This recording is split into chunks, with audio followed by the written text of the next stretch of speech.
Welcome back, everybody, to These Aren't the Nerds You're Looking For podcast. Lorenzo Phan sitting here with Kevin Hord. How you doing, man? I'm doing well.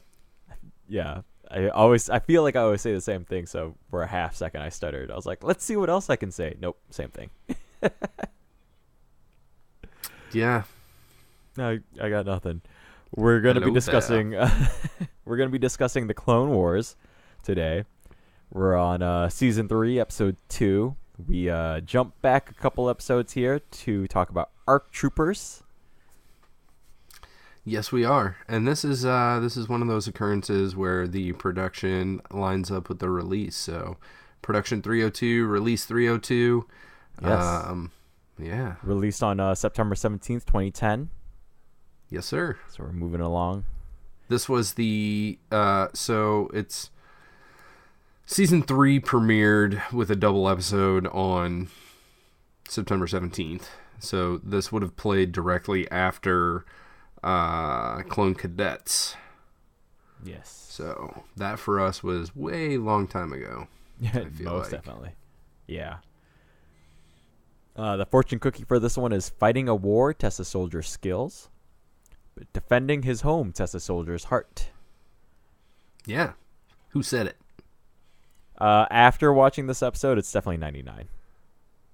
Yeah, I wrote down 99 or Cut LaQuaine. But yeah, I agree. It's totally 99. You got to give it to 99. Definitely 99. Yeah. And so, a side note, Clone Cadets was the 7th episode that we did. So that's from way back in the day. And so this is a weird thing to me. There was another episode. This is part 3 of a trilogy of episodes that started with so Clone Cadets would have been the first part, even though it was the second one that we saw, and then Rookies, which was season 1 episode 5. Yep.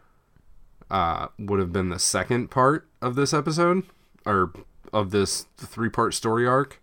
So it's like Rookies came out all the way back in season 1, and then I guess they had been working on these, and the first 2 episodes of season 3 were a prequel to that, and then a sequel to that. Yeah. That's a little weird. It is weird, especially because, like, in the newsreel of this, it talks about what happened in Clone Cadets, which would, like, chronologically happened 45 stories ago. Right. But you would have seen it, like, immediately before. Yeah. And the way that the newsreel works is that it's like, hey, this stuff has happened. Or, like, this just happened. So it's just, it's a weird setup for the anthology type way of storytelling that the Clone Wars was before things kind of settled into, all right, we're just going to tell stories in a progressive fashion, and they jumped around a little bit, but that's like a huge jump. Yeah, this is all over the place for this one, honestly, because as the episode got into it, I was trying to remember back. I was like, okay, like, I know these characters. I'm just trying to remember specifically how long ago that was we met all of these people. It was a long time. Quite a long time. And I'm glad you had that pinned down. Yeah, and I went back and I watched the end of Clone Cadets just to see, like, where that was. And so at the end of Clone Cadets, the cadets graduate, right? And Heavy is talking to 99, and they had just earned, like, their little medals or something. And he gives his medal to 99 because 99 was definitely, like, his cheerleader running through, and giving him the pep talks and, like, hey, I never had my chance, but you guys had yours, so don't give up, because they were going to run away or whatever. And 99's the one that was like, no, like, we're all brothers here. I didn't have my chance. Right. So bare minimum, take your chance for me. And then Heavy paid him back by giving him his graduation medal. Yep. Right. So we'll see if that comes back up later. Spoiler, it does. It does. And viewing these episodes the way that they were released, especially these two back-to-back coming out on the same day, like... That's an hour of That's an hour of storytelling on TV, right? Yeah. That totally flows from one to the next.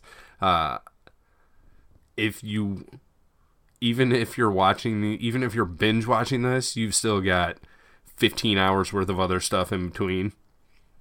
Right. So it's a little bit more to remember that far back. Definitely. Like I said, once the characters were reintroduced, there was a small thing in my head where I was like, I know I've met these, but let me do a quick run through the mental Rolodex here.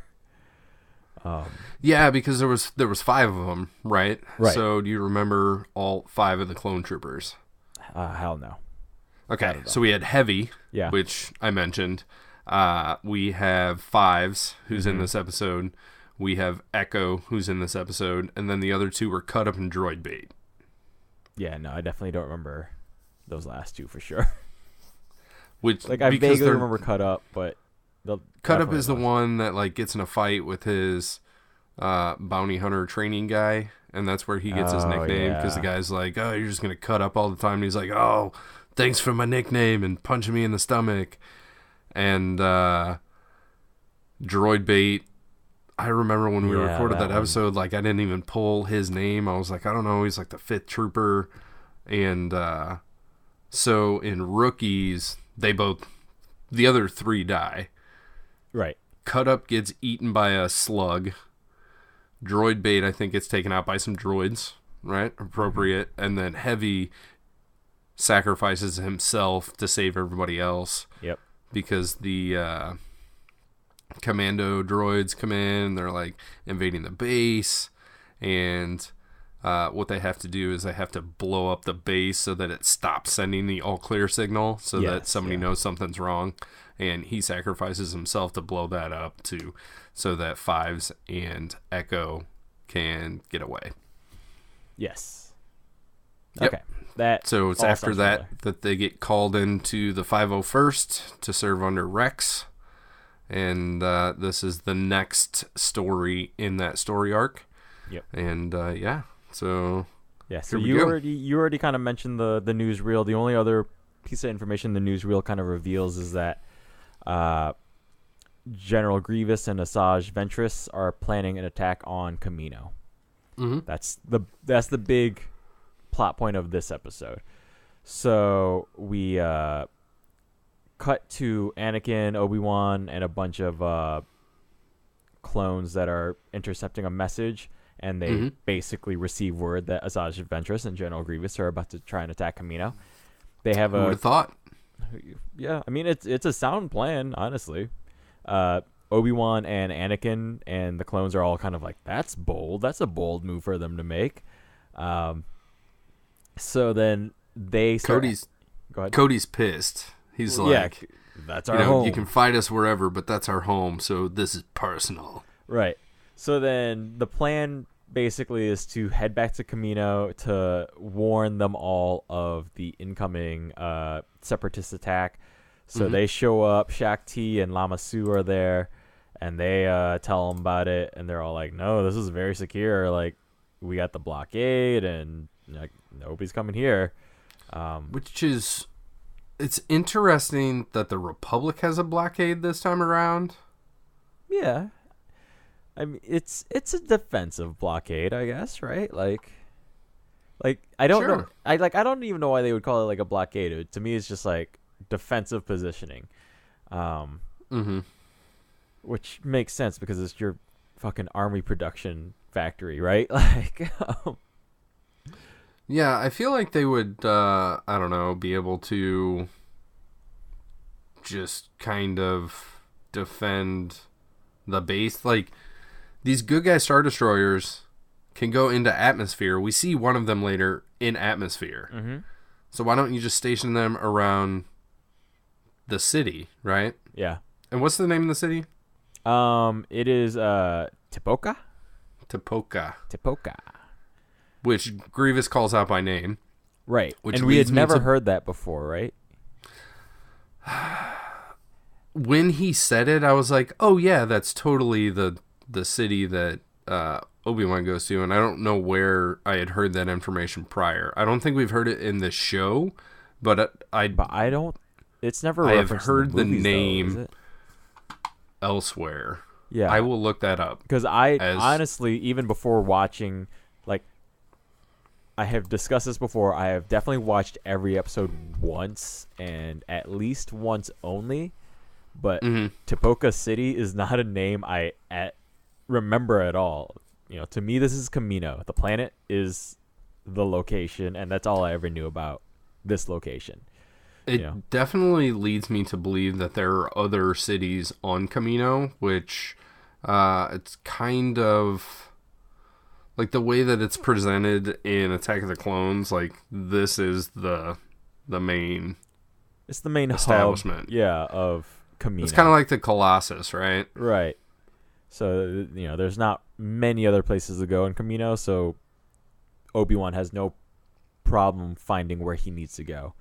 But anyway, so on Kamino here, just doing a quick roll call, we also have clone troopers Rex, Cody, Broadside, Echo, and Fives.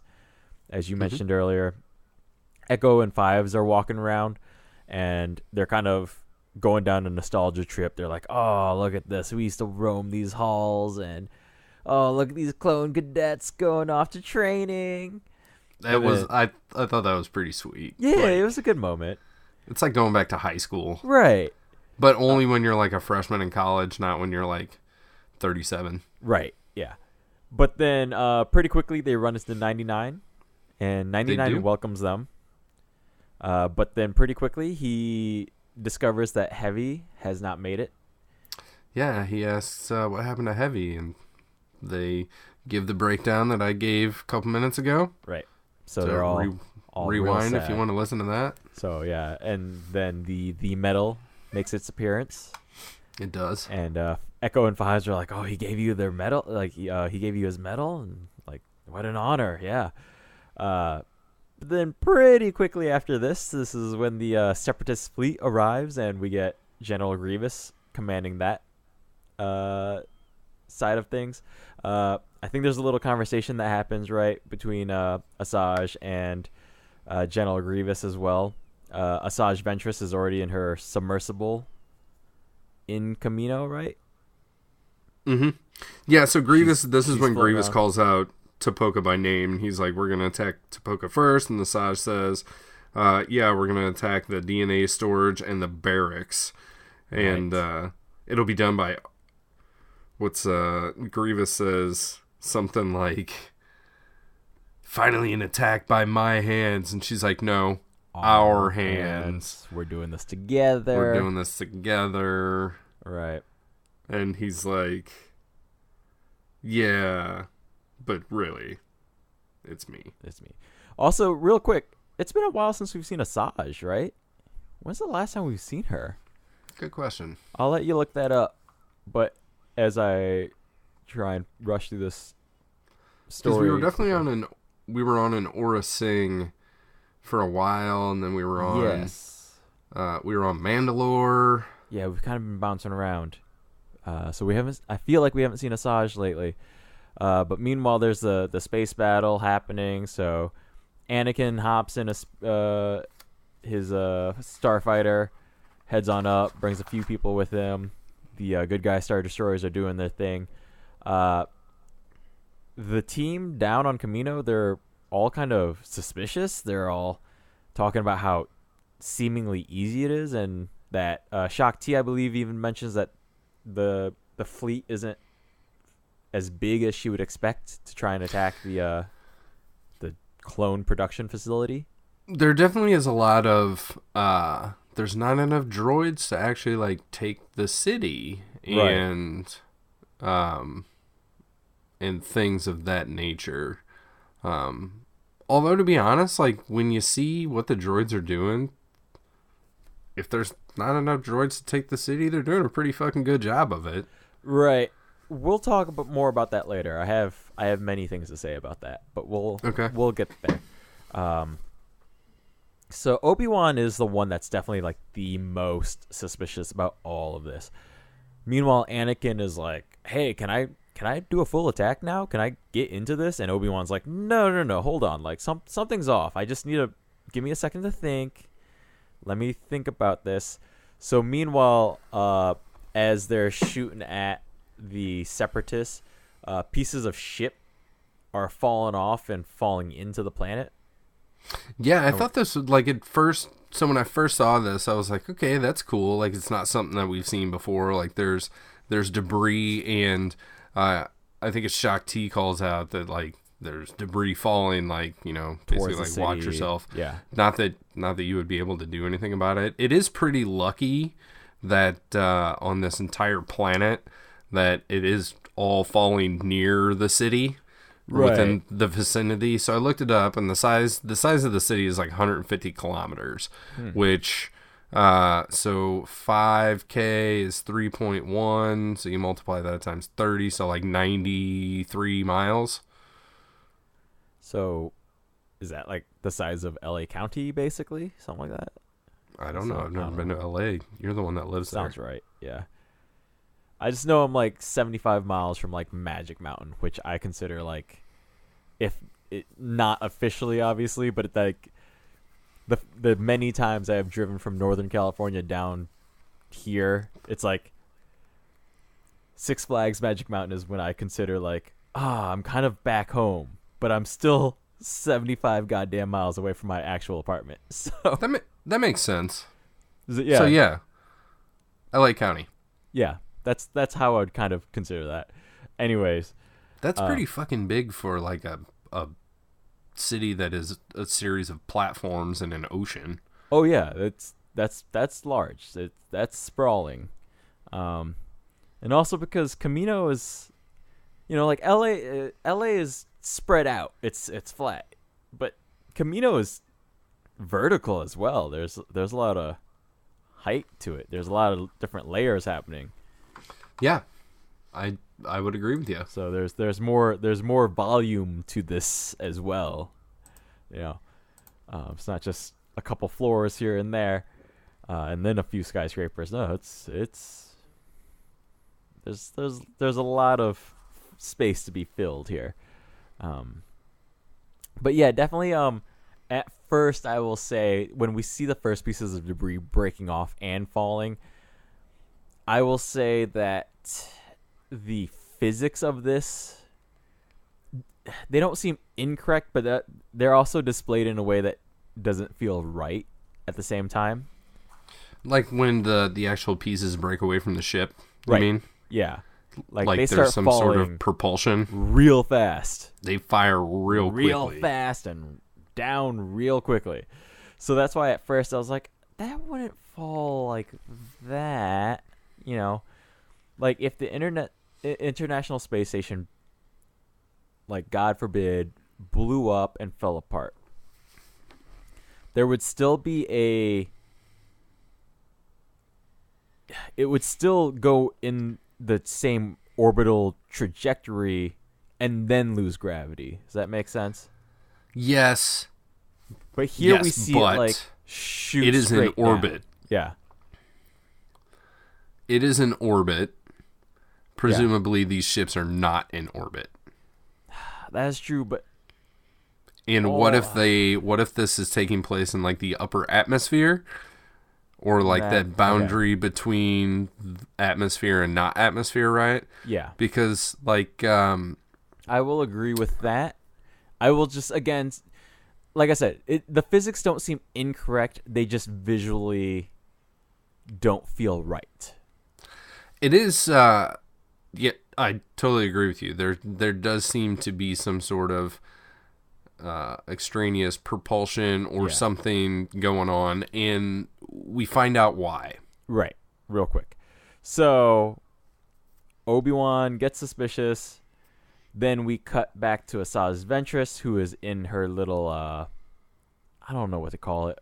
Does it have an official name? She's like in this little the octopus thing? Yeah, she's in a submersible that has like octopus tentacles behind it, mechanical arms that don't seem to be the main propulsion unit, but also sort of helping along the propulsion unit of traveling underwater, which is interesting.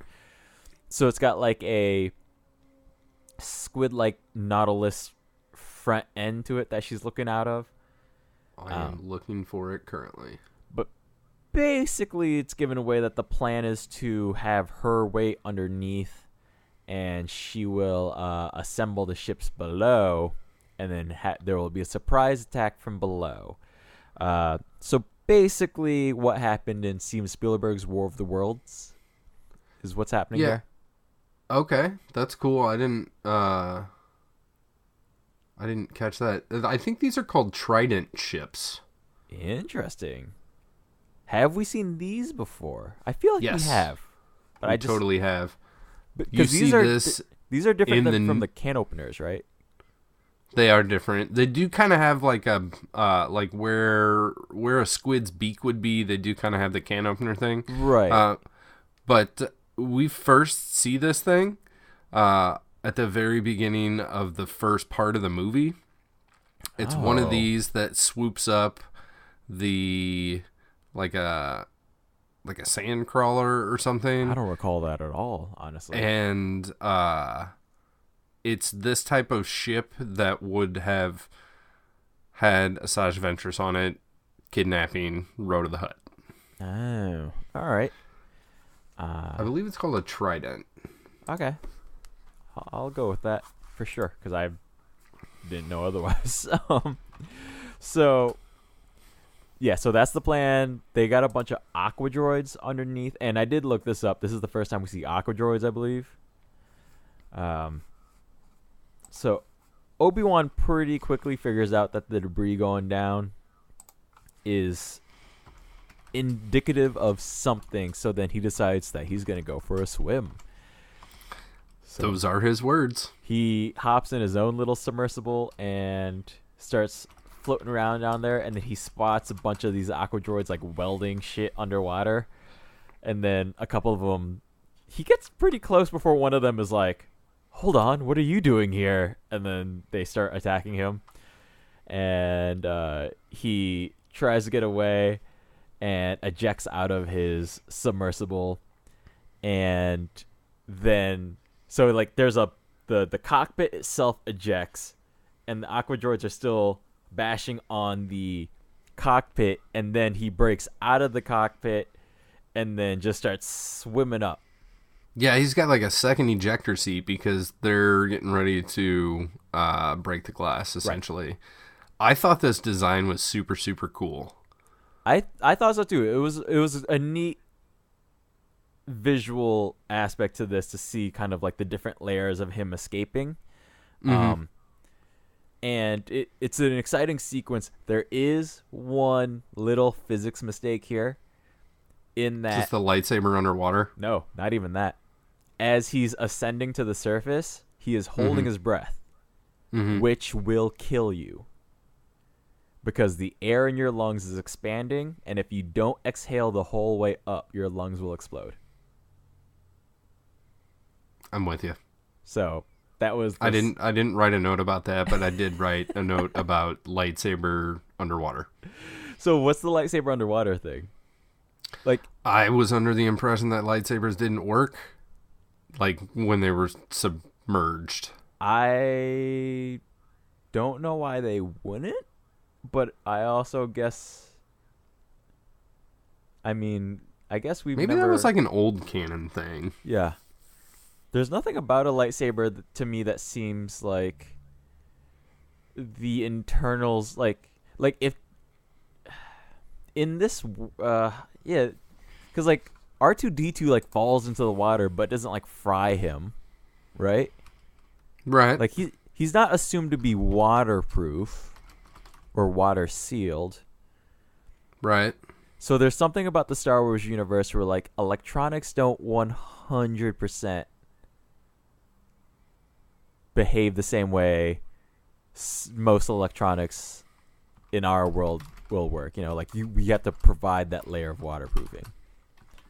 You know, but will totally agree with you on that. Yeah, so with that said, it's never broken my brain to have a lightsaber go underwater. I've never actually explicitly thought about it though, So I just did a little bit of research, and apparently for a lightsaber to work underwater, you need a bifurcating cyclical ignition pulse, also called waterproof casing. there you go. So it's probably got some of that like IP68, like an iPhone or something like that on it. So Yeah. something like that. So anyways, breathing aside, as Obi-Wan is ascending to the surface, the Aqua Droids are kind of catching up on him until he kind of catches a ride on these sea creatures that we've seen before. And They're called Aiwa. Aiwa, yeah. And they're the creatures that seem to be both of sea and air. Yeah, it's like a... They're like a manta ray that can also fly through the air. Yeah, I was thinking like a pterodactyl that can swim. Right, yeah. It's like an amphibious pterodactyl. Yes. Yeah, like whatever direction you want to go with it. I agree, yeah. Like it's got pterodactyl qualities for sure. So he catches a ride on one of these and he kind of thanks it. It's like, "Thanks, friend. Thanks for helping me in that bind." So I like this because definitely in the novelization of Revenge of the Sith, it goes into the Obi-Wan a little bit more in depth, and like the creature that he rides, the bird, lizard, parrot thing, right? Yeah. Its name is Boga, and the way that he chooses that creature is because he has like this force kinship with animals, and he can not necessarily speak directly to them, but he can kind of like feel their emotions and thoughts, right? So he chose the one that was suggestible enough that he would be able to like instantly get on this thing and mount it and ride it as a beast of burden. Right? And it's not going to fight against him. It's kind of cool. And then like through the force he's able to like emotionally connect with these animals so that then they have the desire to, you know, like keep him alive, keep him protected, you know. It's like an instant kinship. Which is I think what is minutely implied in this. Yeah, there's definitely a suggestion here. I would agree with that. So as he's making his way up, the craft that was being welded underwater gets completed, and they rise up and basically start unleashing hell on Tipoca. So is it the squid craft that was being built underwater? Like Asajj had one, and then she's like, "There's other ones being built." Yeah, like there's more. Why didn't they just come in with her, however she got there? Why didn't they just follow? Why build a ship? Why build a ship that the person you're fighting against has to slightly destroy? For stuff to fall down to a planet, for you to take that, put it together into something else. Yeah, like I was wondering how she got on planet without detection. You know, like she just came from the other side because it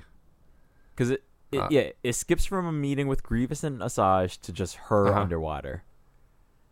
Yeah. And by the way, these are Trident class assault ships. All right.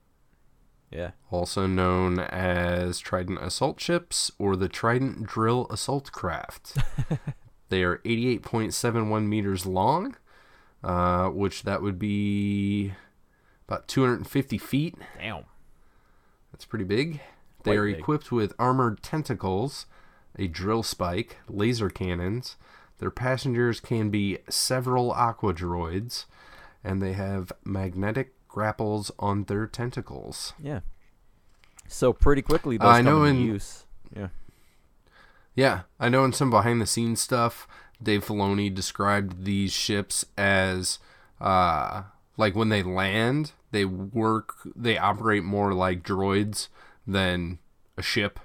Because like their tentacles are articulated in a way that their motion is such that it does act more animalistic and less like just a ship. Some walkers that Right. we've seen. Yeah, Definitely. just a ship. Yeah. So then a bunch of these things start rising up to the city, and they just start cracking into the side of the various buildings that are up there. All the troopers available basically start coming out and start blasting at these things. Droids pour out of these things, along with Ventress and Grievous, who start making their way in. Let's see. So Grievous is headed to the barracks to kill a bunch of clones, and Ventress is headed to the DNA storage, try and steal some DNA of the clones. Yeah, it seems like at the beginning of the episode, it seems like the setup is that she's going there to destroy the DNA. Right. But she's not. Nope. She's there to get some. To gather intel, basically, but in the form of DNA. So at this point, Obi-Wan calls Anakin and is like, hey, like the city's under attack. Like this is what I was worried about. So get your ass back down here. And Anakin's like, great, can do. Flies on down. He's got remarkable cell phone service because he's floating in the middle of the water. Yeah. Well, it worked when he was underwater. When he was Right. underwater, he called Anakin in space. But then it does cut out for a bit right before he's about to get attacked. And during when he's getting attacked, right? He's still trying to call, but Anakin is not responsive. So like it works for a bit, and then apparently at some point he went out of cell range. I don't even get Wi-Fi sometimes, like in my garage, and Technology's my house different. ain't that big. The technology is different. Wi-Fi degrades Very through true. like simple solids can degrade Wi-Fi, which is really interesting to me because it's like the thing we depend on, you know. So like drywall, each layer of like drywall degrades. I forgot what the exact percentage is, but there's like a known percentage that like a layer of wall will just kill your Wi-Fi signal. But yeah. Interesting. Yeah. Back to the battle at hand. So what do we got? Anakin returns and Obi-Wan rushes off to face Grievous. Meanwhile, we got Anakin who's running off to fight Ventress. Back to our clones at hand. We got Fives and Echo are assigned sniper duty, correct? Is that So this is like a pretty badass shot. It's like an overhead view of, maybe like a hangar or something, but it's just kind of pandemonium. Like there's klaxons going off and like the emergency lights are flashing and there's clones running all over the place. And there's this one lone trooper that is almost standing in a spotlight. And you can tell, like, this is the dude. Right. Pretty sure this guy's an ARC trooper, right? And it, like, pans down, and up come Fives and Echo, and he's like, you guys are on sniper duty, which they're not really on sniper duty. They're just on go outside to a high location and shoot everything duty. Yeah. Like, you guys take the high vantage point, start shooting away. But visually, like, this was pretty fucking awesome, the way that it gets to this point. Definitely. So they accept, no hesitation. They run off. So then, let's see. This is when Ventress actually makes landfall, and then we've got a whole bunch of cuts back and forth for the next, I don't know, probably third of the episode. Yeah, so, there's a lot of battling happening. Yeah, just rush through it. Really, initially I wrote 2 battles, and then I was like, okay, there's 3 battles going on, and then I was like, okay, there's 4 battles going on, because we've got, as you said, we've got Obi-Wan and Grievous, we've got Anakin and Asajj Ventress, and to be honest, like those fights are pretty dynamic, but they're less important than like fight number 3, which is the Clone Wars stuff. Yep. And it really becomes like 99's fight. Like 99 kind of pulls this crew together, and that's the most interesting part moving forward. And to be honest, Anakin and Obi-Wan are both kind of getting their ass kicked. Which, that's cool. It happens. They're a little bit overpowered, maybe, or, having a little bit of an off day, whatever it may be. But we just we'll cut back to them, and it's like Grievous will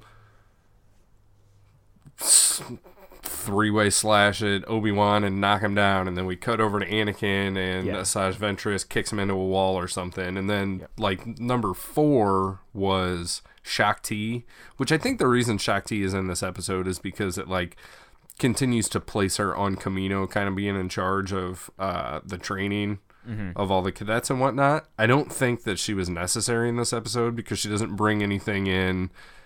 She doesn't bring any information. No. She doesn't bring anything dynamic to the story. I think just because she was there, and I can almost see this as like this episode was kind of scripted out, maybe storyboarded, and then somebody was like, "Isn't Shaak Ti on Topoka City?" And like, that makes sense. She? Yeah. And so then it's I like, agree. oh yeah, she's totally there. Yeah, I agree. But then what do we have happening with the clones? Yeah, with the clones, so 99 is like all fucking balls in, like I'm gonna help, I'm gonna do my part, and there's consistently other clones saying like, no 99, you can't help us out, like you're too weak, you're too old, you're too deformed, you're too whatever, and he's like, nope, I'm doing this. So consistently he is kind of continually running into more people and building like a bigger crew. Like he's like delivering like more ammunition, more guns. He's got guns that he's handing out, and then he's getting shot at, and clones are going down around him, and then he's got a backpack full of grenades. He runs into Fives and Echo, and then they get attacked by droids, and he's like, hey, I got a bag of grenades, and so they blow up all those droids, and then mistakenly he's like, hey, there's more, but really they're just cadets. So then the cadets come in, and they find out what was going on with the cadets, because I guess their crew leader like got taken out or whatever, and one of the cadets, by the way, Daniel Logan back to voice cadets in this episode, so thumbs up to that. But one of the cadets was like, yeah, they were leading us back to the barracks. And 99 is basically like, I know a shortcut. So then they go down to the barracks, and they're kind of having the, what do we do next? Like the cadets are all kind of freaking out, right? Because they're getting attacked they're in the middle of a war. They're not just training. And at that point, I guess Cody and Rex meet up with them. Mm-hmm. And then Fives gives this speech. And it's a similar speech to one that we have heard before, like, we're all brothers, we're all from the same blood, it's your blood is my blood, my heart is your heart, like, if we can do it, you can do it, cadets, like, right. You just do your part. This is literally what we were made for. Yes, we were bred to fight, and right. You guys are going to fight a little bit younger than the rest of us did, but hop to it. Right. And so they decide they need some weaponry, because the kids are like, we don't even have anything to fight with. And 99's like, the armory. And they look at him, and he was like, what? It's like a couple 2 hallways down, over. Yeah. So he volunteers to go get a bunch of armaments. Right. Which really turns into they just all walk down there. And he's like, look at all the guns. Yeah. Because it totally makes sense to have the armory right next to the barracks. But whatever. Yep. So they get all the guns. Then Grievous shows up with a bunch of droids, and he's like, all right, start shooting everything. Right. So they open one door, and on the other side are all the the clones that we've been following. Mm-hmm. So gunfight starts happening. Good old-fashioned gunfight. Mini battle ensues, and there's some clever stuff where, like, the cadets were hiding in, like, their little sleeping pods, and they pop out so that they can wait for, like, the droids to get past them, so then the droids are fighting ahead and behind them. 99 just has, for a little bit, just kind of like an endless supply of grenades coming out of his backpack. His backpack empties. Mm-hmm. He, like, hands it off to... I don't know who he hands it off to. Is Cody the one throwing him? I think Cody. So Rex, he hands him to Rex. Rex hands him to Cody, and then Cody tosses him. Mm-hmm. Tosses him down. There's like there's a chain here. Yeah. And so 99 is like, oh, we're out. I'm going to go get more. And he hops up, and he can't run, right? He kind of hobbles. He definitely hobbles off. He gets shot 3 times before he goes down. Fully goes down, yeah. And then he dies pretty quickly after that. Right. I mean, he gets shot in the back twice. Mm-hmm. Like, pretty central locations. That's what takes him like, down. Right in the lungs, yeah. I'm confused as to why he would be running when there's so much firing in the actual direction he's running is happening. I think because he's trying to do his part. Like, this is his... I get that, but, like, there's still some sensibility that needs to also be applied. I mean, so far, he's made it up to this point. I guess. But, he's been relegated to kind of cleaning up Kamino, but... No, I meant so far in this battle. That's true. In this day of all hell breaking loose and droids invading their home, he's made it this far, and there's been a ton of troopers that have already died. And I think it's an honor thing for him where he's like, 99 can't go down cowering or hiding, right? He's going to go down by doing every last bit of anything that he can do. Right. And I understand that point. It's just like this decision to have him run through a firefight is just a little silly. Silly is not the right word. Illogical. Right. Yeah, like it was like I get where the writers want to go emotionally. I just don't agree with how they got to that point actually. Like yeah, the execution of it probably could have been a little better. No pun intended there, but so bad. But yeah. So, like, I totally get where they're going, right? And they made it there. I completely agree. Like, they get there, and it's not a bad scene. It's just like a moment where I'm just like, is that really what we're gonna be doing? But anyways, we're getting really close to the end of this episode. So, call it. You want to close this out, or? Yeah, so Anakin had been fighting Asajj. When she goes to the DNA thing, it's like this big contraption, and she like types something on a keyboard, and one little pod about the size of a large soda can pops out. Yeah. She immediately clips it on her belt because you can clip everything on your belt in Star Wars. Everything, yep. And Gotham, I think. And then she fights Anakin. That fight progresses like out the DNA storage room, down the hall, and then it makes it outside. Yeah.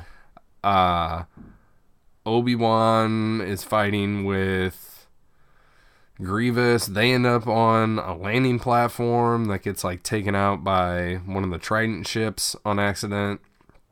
It's very similar to what happens in Revenge of the Sith, where when he's fighting Anakin, like the lava burns off the arm of the thing that they're on. So he plummets off the side. Grievous saves himself by being a spider droid or something. And flies off. He immediately runs off and jumps in some sort of pod. I A didn't control know. pod of some sort. Yeah. Yeah, it was interesting. It was kind of like the ball that Obi-Wan was in when he ship ejected out of like part of his ship when he Right. was underwater. It looks Yeah, it's larger some than sort that. of escape pod situation for sure.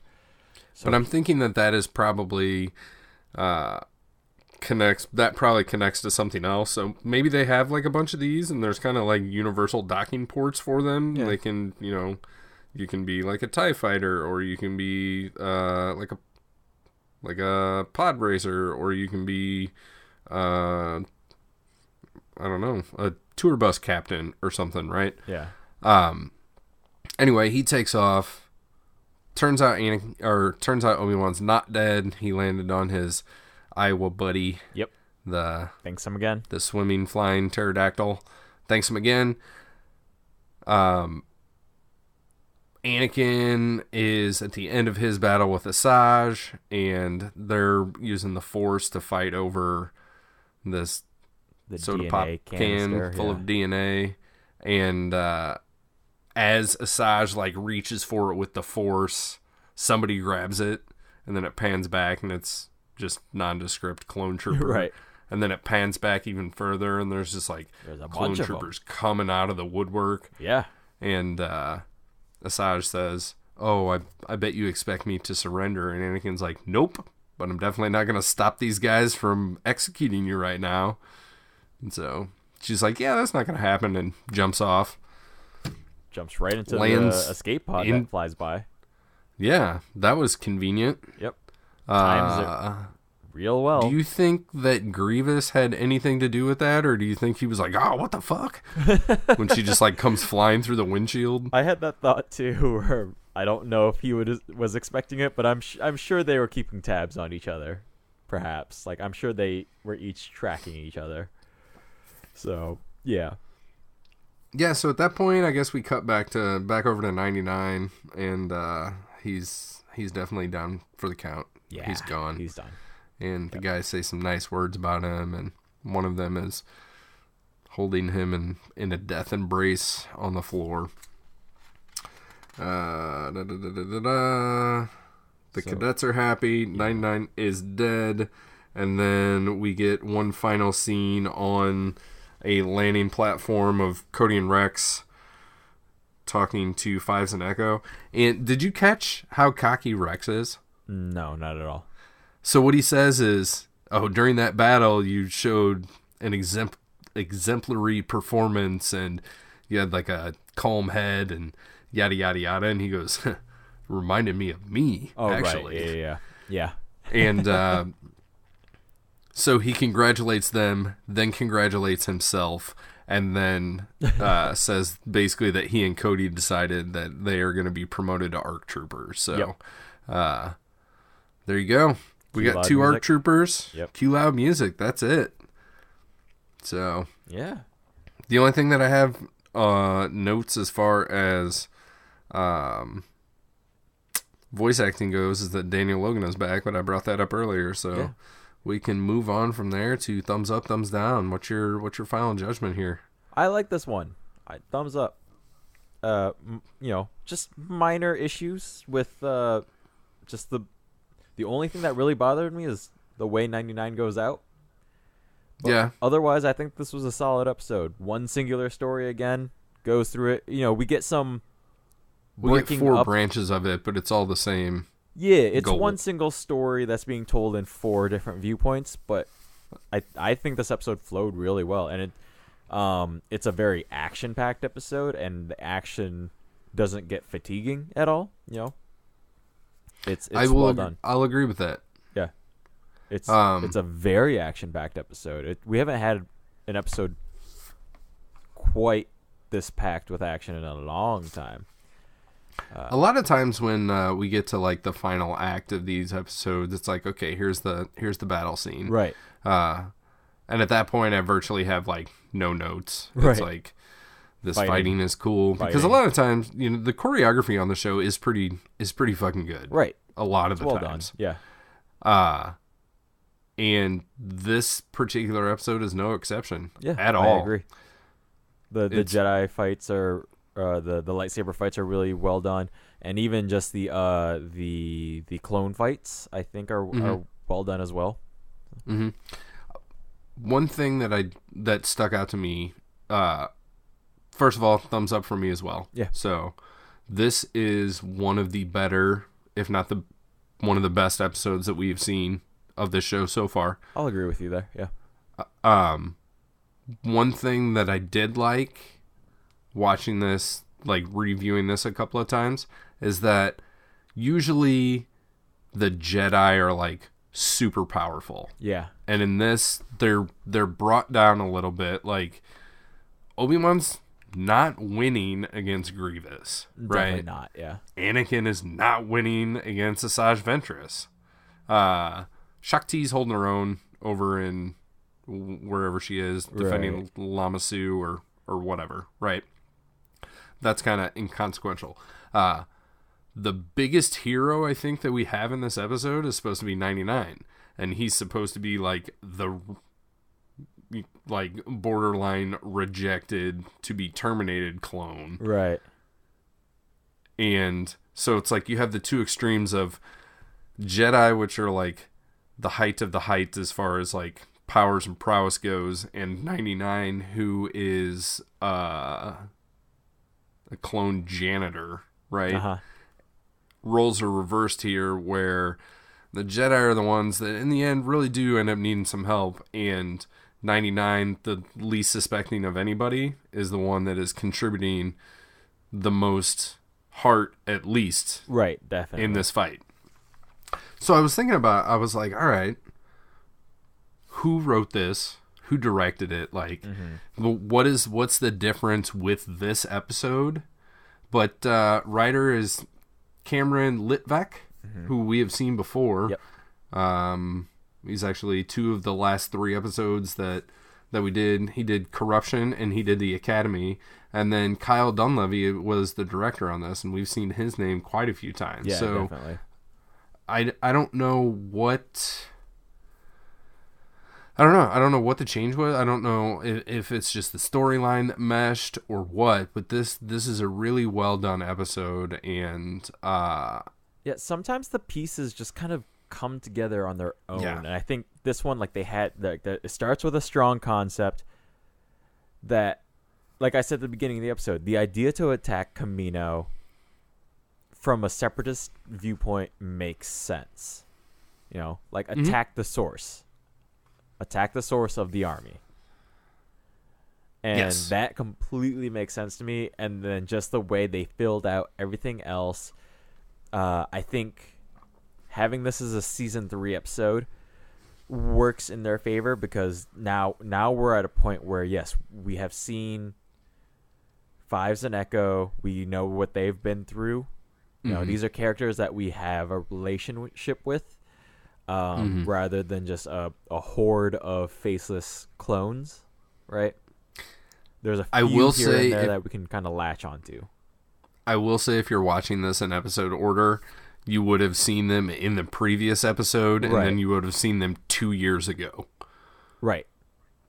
So it's there. It works a little bit less in that aspect. All the same, you still have 2 seasons of show in which you have a better understanding of how the clones work, rather than if this was like a mid-season 1 episode. Okay. Does that make sense? Yes. I think the timing is right for an episode like this. My only question is, you brought this up. The droids are doing a good job of kind of tearing this place apart.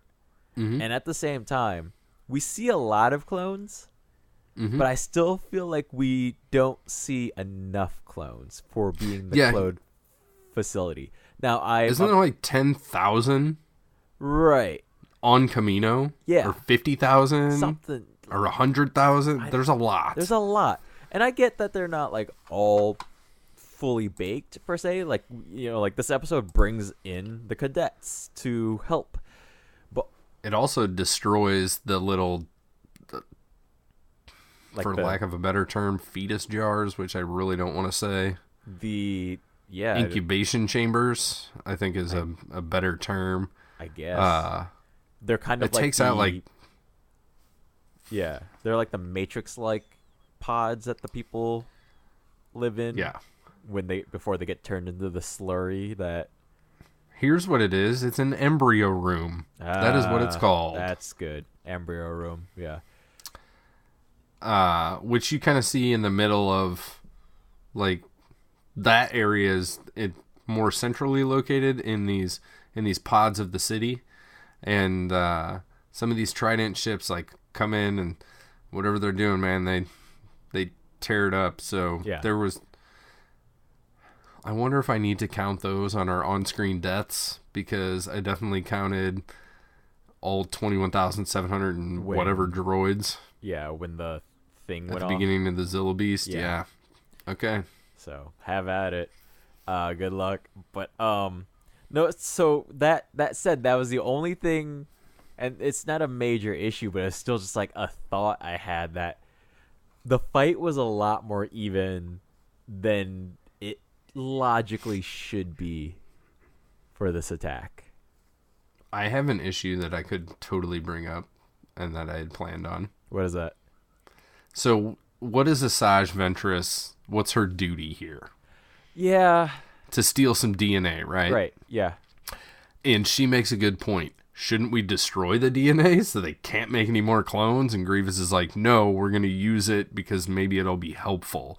Like, okay, maybe they're making like a biological weapon that could be targeted at like the clone genome of Jango Fett, right? The Fett genome, like we're going to be able to wipe the Fett genome off the map. Why don't they just shoot a clone trooper and then take the clone trooper with them? Yeah, that I don't. You have DNA, and Obi-Wan is the one that sends Anakin to the DNA room. And it's because Grievous is going to be there, and Anakin can't interact with Grievous at all in the show ever, because the first time he meets him is at the beginning of Revenge of the Sith. So anytime that Grievous is around, Obi-Wan has to send Anakin off, or they need to like Scooby-Doo through doors, you know? Yeah. And that's fine, but again, can't they harvest more DNA from the clones? Like, we've already heard that the DNA is being degraded by use, right? And making copies and all that, whatever. But I feel like they're not utilizing the 500,000 units of reproduced DNA that they have, even if it's not pure. Right. Because it already has been replicated. Or like... It's better than nothing. Right. Or like, why isn't there a... Like, if they have the ability to alter the DNA to accelerate the aging, wouldn't they have a way to go back in and maybe fix the mutations that are happening over the copies of the copies of the copies that are happening? I would assume that some of that is possible. It's probably a longer time span than like clipping out things, like going back and repairing things. But just like massaging things out, right? Like, you know, I mean, I could open up my computer and I could beat some shit with a bat and like it's not going to work properly anymore. But for me to go back in and like fix those things, is not going to be as easy. But it's like, think of like how many like app updates you get that are just like bug fixes. You know what I mean? Yes, that's because development companies don't beta test anything anymore. They just give it to the user and they go, tell us what's not working right. Right. So what I'm saying is, like, if I'm assuming they have like somebody who's still kind of like doing quality control on these clones so that you don't get a lot of 99s, right? So then why don't they have like a team dedicated to just kind of preserving the genome to make sure that, you know, like every once in a while they're kind of doing a reset to make sure that they're just starting fresh and getting a good batch of clones? I'm sure that is something that happens. So we totally saw that in Rookies. So in Was it rookies? No, it was clone cadets, right? We saw that in the last episode because we had Brick and we had the other instructor, and then Shakti's there also, and they're sitting in with some Kaminoans talking about what's going to happen with... It's not... So Alpha Squadron was like the good squadron. We talked about this so long ago that I don't remember. I don't know where you're going with this, honestly. I don't remember at all. Don't you remember that they were basically like, these 5 guys, like, probably we should just terminate them? Yeah.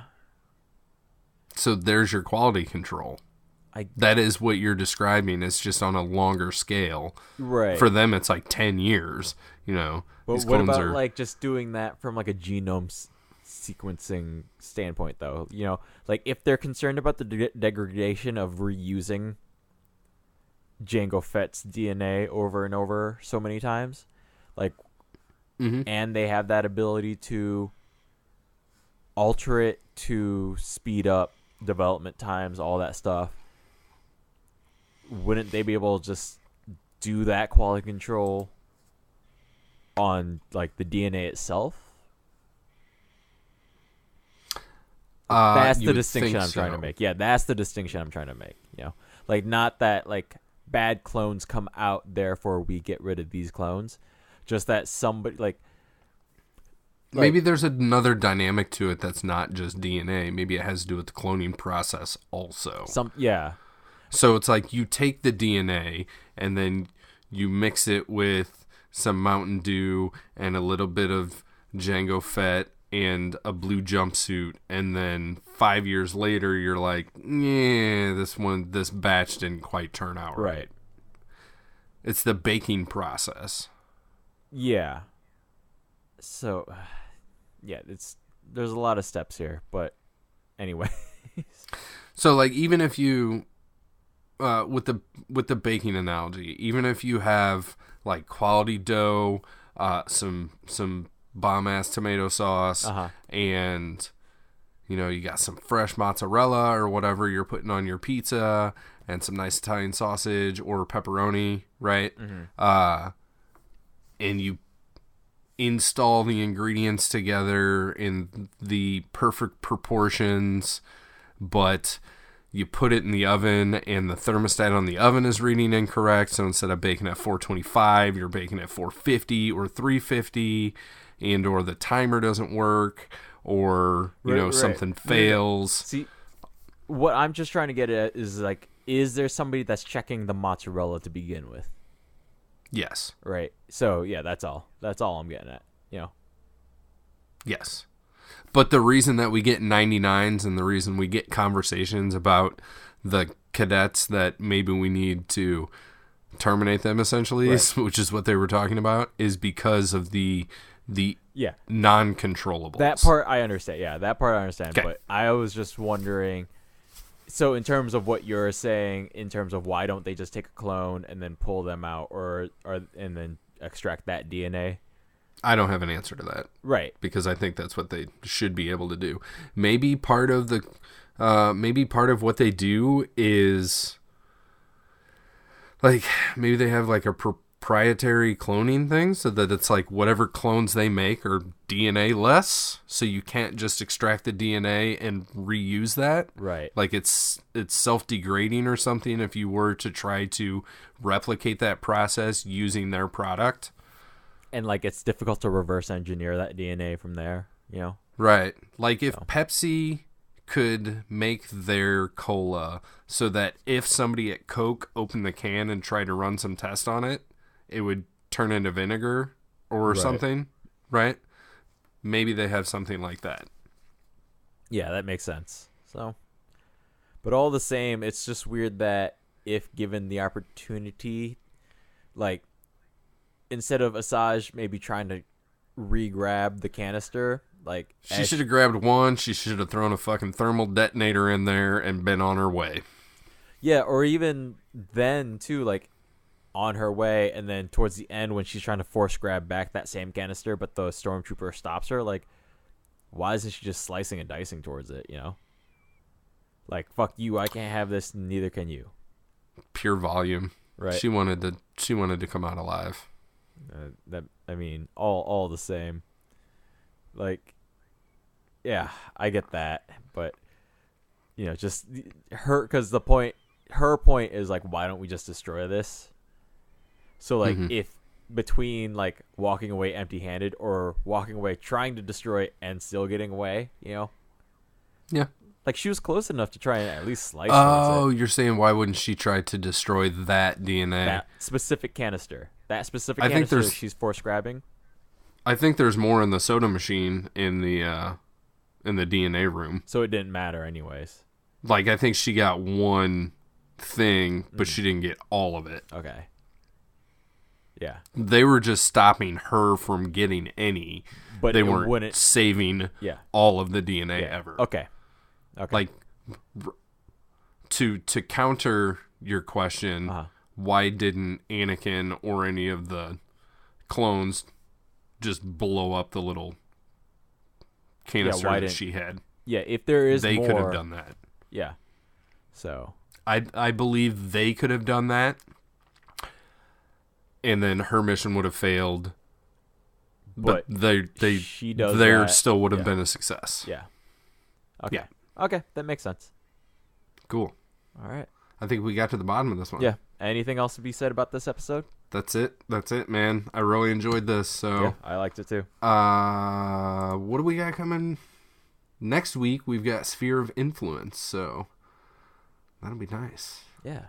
Sphere of Influence coming at you late in February. I guess tomorrow is Valentine's Day, so do all your Valentine's Day things, and next week we'll see you with Sphere of Influence.